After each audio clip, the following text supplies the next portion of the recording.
இவன் தான் 71 பேரை கொண்ட நல்லவன். ஏன்னா இவன் கொன்ன 71 பேருமே கெட்டவன். இவன் தான் பெட்ரினோ மடடோர். இவங்க அம்மா பிரெக்னண்டா இருக்கும்போது இவங்க அப்பா அடிச்சதுனால பெட்ரோவுக்கு மூளை பாதிக்கப்பட்டுருச்சு அப்படின்னு சொல்றாங்க. சின்ன வயசுலேயே வைலன்ஸை பார்த்து வளர்ந்த இவன் தன்னோட 14 வயசுல கொலையை பண்றான். அது யாருன்னா அவங்க அப்பாவை திருடன்னு சொன்ன ஒருத்தனை இவன் கொன்னுறான்.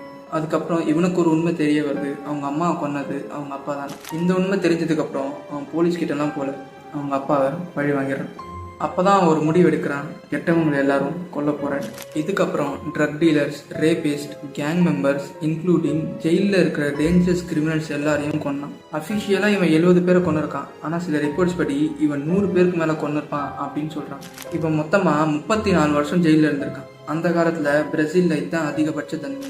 தென் 2007 இவன் ஜெயிலில் ரீச் ஆகிறான். தென் அன்எக்ஸ்பெக்டடாக இவன் யூடியூப்க்கு வந்து கிரைம்க்கு அகேன்ஸ்டாக வீடியோ போட்டான். என்னோட வாழ்க்கையை யாரும் ஃபாலோ பண்ணாதீங்க அப்படின்னு சொல்லி யங்ஸ்டர்ஸ்க்கெல்லாம் வார்னிங் கொடுத்தான். தென் இவன் 2023 இறந்துட்டான்.